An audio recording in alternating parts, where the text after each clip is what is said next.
Hello, ladies and gentlemen. Welcome back to Talk Show.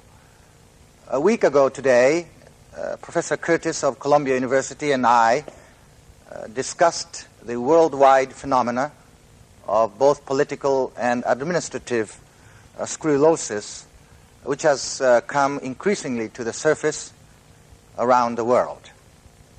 And today we are going to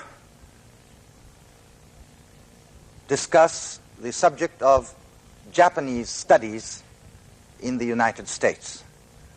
And like a week ago today, the guest for today is very eminently qualified to deal with the subject of Japanology in America because he has been in the forefront of Japanology in that country. And in order to deal with this very broad subject, I think we are going to divide the subject into the following 4 sub-items or issues. In the first place, we are going to very briefly look back upon the historical background of what was then known as Japanology, or what is currently known as Japanese studies. And so the first item is somewhat historical, in order to give us a better perspective of Japanese studies in the United States.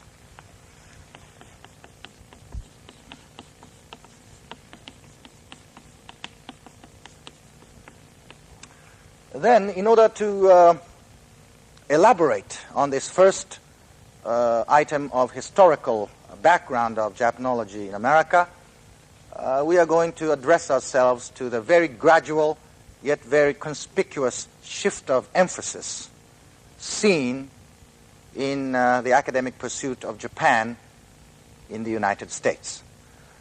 And I would refer to it in Japanese as shiten no hensen.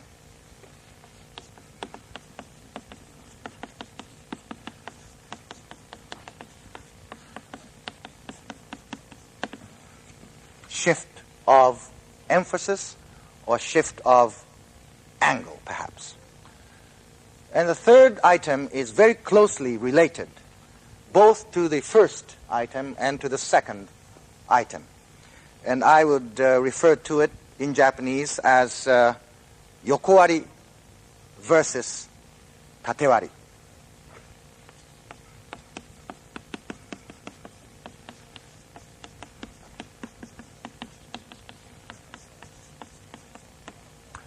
I am well aware that these two terms are very ambiguous or elusive, and therefore I should like to call upon Professor Curtis to elaborate on these two terms later on, except to point out that what I would call the horizontal approach is somewhat akin to the area study approach, or area studies approach, in which Japan, for example, as a socio-cultural entity or as a political economic entity, is dealt with from an overall point of view.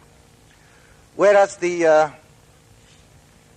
vertical approach is similar to the traditional, conventional disciplinary approach, in which a well-trained economist, for example, focuses his academic attention on Japan as an economy.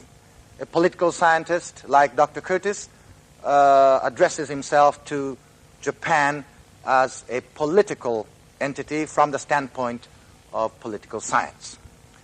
And I think that we are now in the midst of the convergence of these two approaches as far as Japanese studies in the United States are concerned. And I would like to call upon Dr. Curtis to further enlarge upon this topic. And finally, in order to make this program more personal, I would like to ask Professor Curtis to let us in on what kind of research projects he has in mind for the immediate future or for the foreseeable future. And also, I hope Dr. Curtis will tell us a little bit about the kind of research projects he has been involved with in the past as well as at present.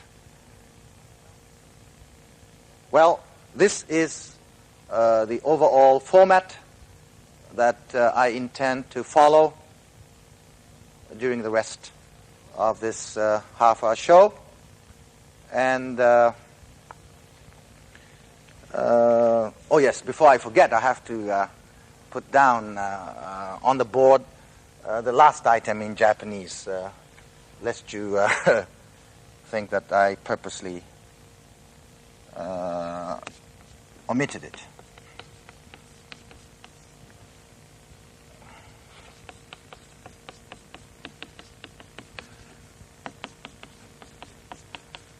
His own research projects or programs. All right?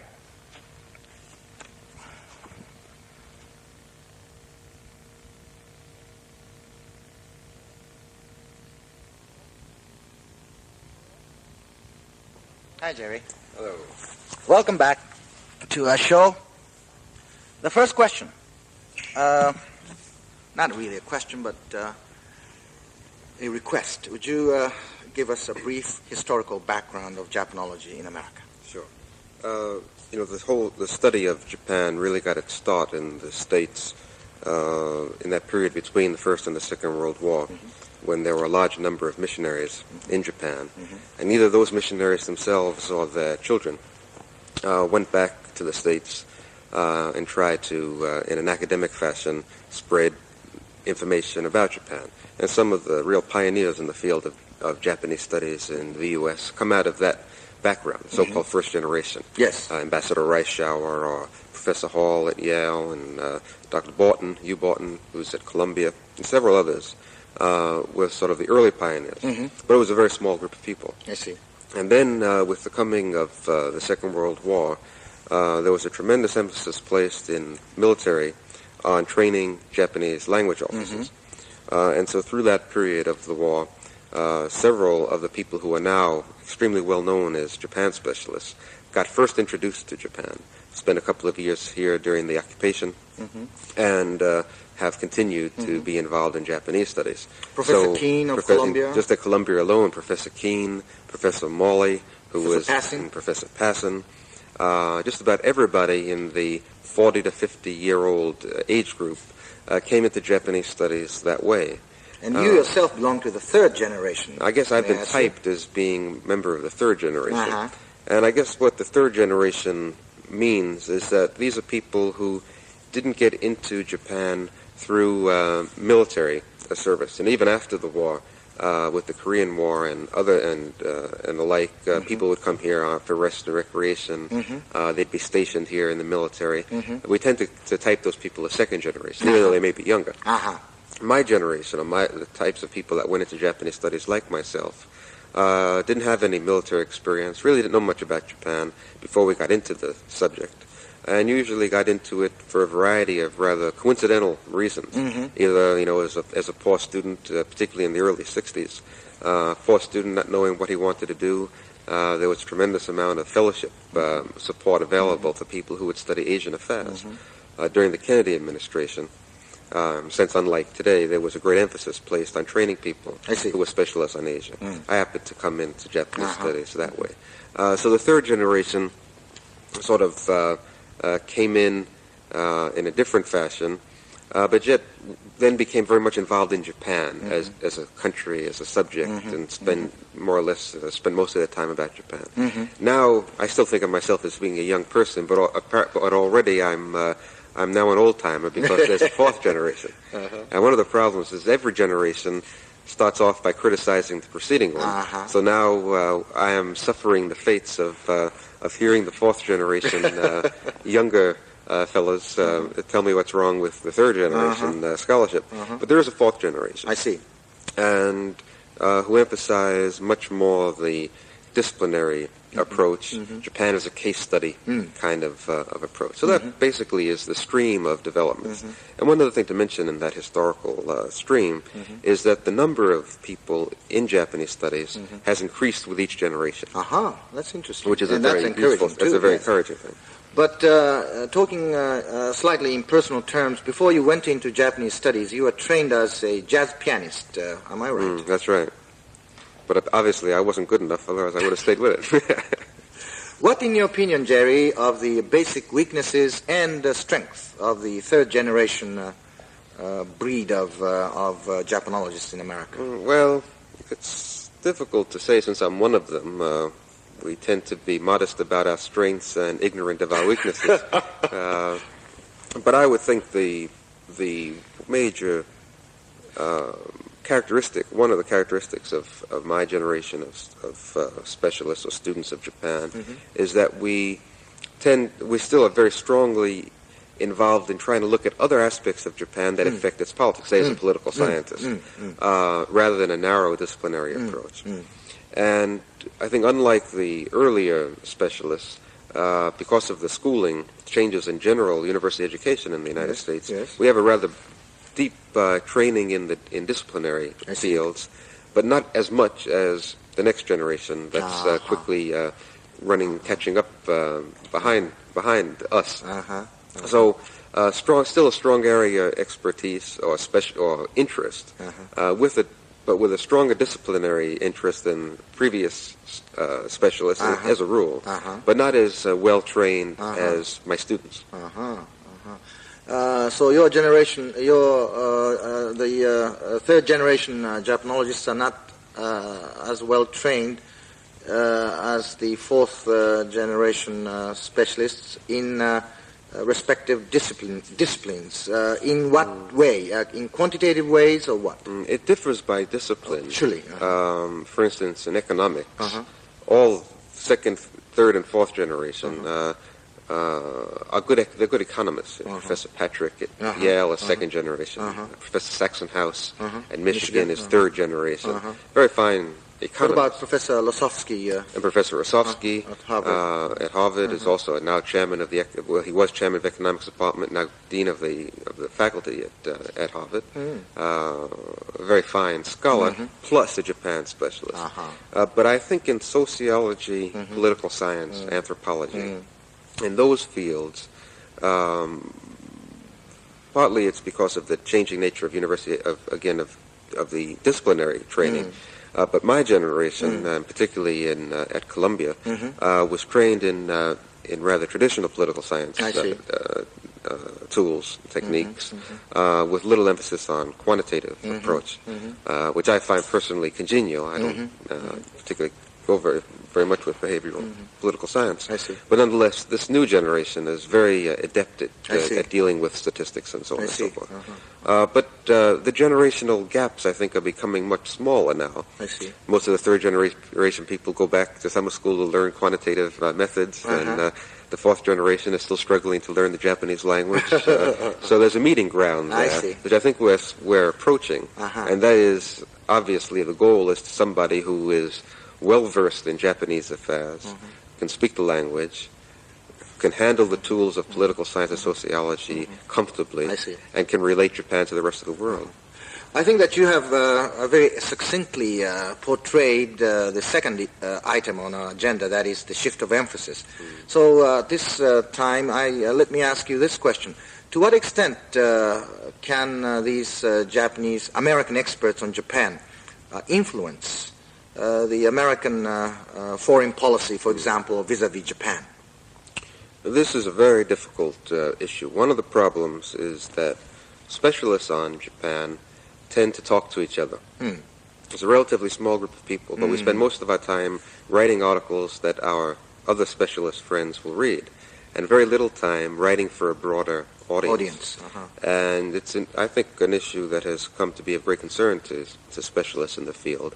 How can you exercise influence or educate the American public at large about Japan if everything you write is written in a code language that only other political scientists can understand? So I think there hasn't been, in that sense, as much of a role played by Japan specialists in general education about Japan for the American public as there should be. I see. But that'll probably change. Yet on the other hand, I think there's been a role played by Japan specialists in educating or being informants for decision makers in the United States. Now, of course, Professor Reischauer is the outstanding example of a man who actually came out into public policy and was an ambassador and advisor to the State Department and so on. But many other specialists are often called upon by people in decision-making roles or by newspaper editors and the like for advice about what's going on about Japan, and in that indirect sense have some influence. But I would think relatively minor. If anything, in the last few years, with Japan's growing, the realization of Japan's importance in the world, a lot of people who know very little about Japan have come out here to spend a few weeks to find out about the country and have gone back and have had tremendous influence. People who have influence in other realms. Herman Kahn or Brzezinski and some Joseph Kraft, newspaper columnists, syndicated columnists, outstanding academics. Those kinds of people, I think, have a tremendous impact. I see. So one of the roles of Japan specialists is to try to influence them. May I assume from your statement that Japan, even today, remains very much something of as an enigma, or a mystery, or an esoteric entity to most of the American public? I think that's true. The nature of the enigma has changed. The nature of the mystery has changed. But it's still a country that's very little understood and always looked at with perplexity. You know, why is perplexity? Why is Japan this way? Or how can Japan be this or that or the other thing? And little, I think, deep understanding. But that situation is changing. At least the image of Japan is changing. And every year when I teach my course on Japanese politics, the first class I give a little questionnaire about what's the first thing you think of when you hear the word Japan, and so on and so forth. Or, do you know the name of the Prime Minister of Japan? Well, it's really been quite extraordinary how fundamentally the image of Japan has changed, just say in the past 5 years. One thing, the level of knowledge is much higher now. I see. People know the name of the Prime Minister today, where 5 years ago maybe only 20% of students who took a course on Japan knew who he was. And the image has changed from one of Mount Fuji and cherry blossoms or Pearl Harbor to one of transistor radios, militarism. In other words, whatever is in the papers tends to get relatively quickly reflected in the public mind, which only again points up the importance of having adequate reporting on Japan. I see. One of the other important differences that have occurred in only the past 3 years, I perhaps should mention at this point, is about, let's say up to 3-4 years ago. I remember writing an article for a Japanese journal on the communications gap between Japan and the United States during the textile dispute, in which I indicated that coverage in the Japanese press of American news was infinitesimally greater than coverage of Japanese news in the American press. Well, now in only 3 years' time, there's still a gap, but the amount of coverage in the American press of Japan is quite high. Compared with other foreign countries, it's extremely high in the news weeklies or whatever. The problem now is, just like people are saying, instead of the quantity of life, GNP, concerned about the quality of life. Well, in terms of Japanese-American relations, instead of the quantity of news, the problem now is the quality of news. I see. Not how much how much of space newspapers give to Japan, but how accurate the news is, and that's a difficult problem. This enormous increase in the in the coverage of Japan in the American mass media was triggered perhaps by the fact that Japan appears to be a problem child to the American people? I think that, the American press goes by the standard, good news is no news, and bad news is interesting. And so with the deterioration in U.S.-Japanese relations the past 4 years or so, there's been increased attention. And then misunderstanding in itself provokes attention. Yes. Assumptions that Japan has to play a greater role in the world because it's rich. Yes. Or the assumption that Japan is rich itself. Yes. As rich as the United States kind of image is very strong in the States. I'm afraid we have to go on to the third item, and that is the comparative analysis of the lateral approach versus the horizontal approach. Any comments from you? Well, as we were saying earlier, in the sort of the distinctions between the generations of Japan specialists, one of the problems, the basic problem, is how do you match up area expertise with the demands of the discipline, which, put it another way, is how do you tell people who are not specialists on Japan things about Japan that are meaningful to them. One of the problems with area specialists is that we tend to take for granted that other people have as much knowledge about the area as we do. And so we talk at a level that's understandable only to other area specialists and probably interesting to only other area specialists. But if, as a political scientist, you're interested in Japan, then obviously one of your roles in life is to try to make understandable to other political scientists who know nothing about Japan what is Japanese politics all about. And so that to do that, you have to have deeper understanding or deep understanding of politics as occurs in other countries, be able to talk in the language of the discipline. I see. And so there's been an increasing move away, in a sense, away from area specialization towards disciplinary specialization. And it's hard to draw a balance. People who go too far in the disciplinary area end up not being able to really deal with Japan very effectively. Either they spend more time learning statistics than they do learning language, or more time trying to deal in disciplinary terms, less time trying to understand the total fabric of the society. So it's a continuing problem of how you can relate Japan to other phenomena in the world in a meaningful way. And I think the problem is intensified by the difficulty of dealing with Japan as a country. If American studies French politics, it's relatively easy to get the language under his belt. There's a basic cultural similarity so that France doesn't look so strange. Obvious differences in the political system, but in a way that's really basically intelligible to an American. When you come to Japan, of course, then you're dealing with a totally different kind of situation. Excuse me. With a very different situation. And people who are serious about Japanese studies tend to be constantly pulled into doing more work on Japan. It's interesting. It's challenging. And it's important. So we all face this problem of relating our horizontal and our vertical so that we stand up more or less on an angle. Well put, well put.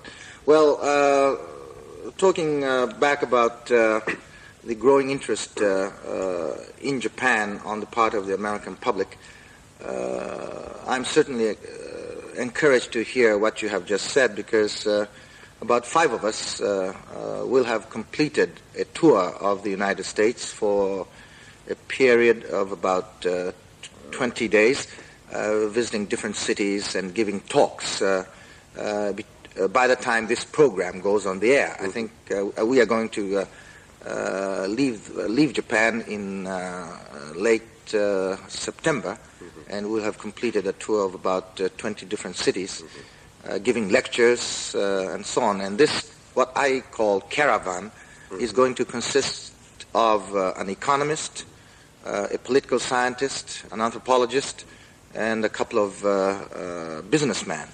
And we are going to try to relate what's going on in Japan in their terms, in American terms, and in these disciplinary terms, so that we might contribute even minorly to the promotion of better appreciation of the problems Japan is faced with on the part of American friends. Well, I think that kind of thing is extremely useful and important, and is possible only because there are people now like yourself and others who can speak English so well that there's no communications gap, at least on the language level. And that's a relatively new phenomenon in Japan. And also the fact that, as you say, this group will be visiting about 20 cities. The fact that in 20 cities there are people who are anxious to meet with Japanese specialists and to hear about Japan is also a very encouraging sign, I think. The fourth item, in the interest of time, what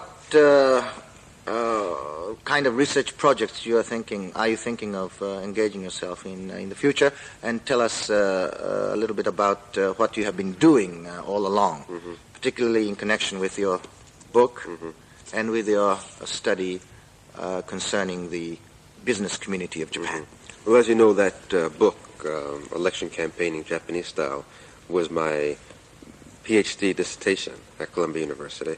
And then I was very fortunate to have it published both in the United States and in Japanese in Japan. And the reaction to it by my Japanese friends was such a good one that I'm still overwhelmed by it. And of course that's encouraged me to try to pursue this subject of looking at politics from the perspective of the politician.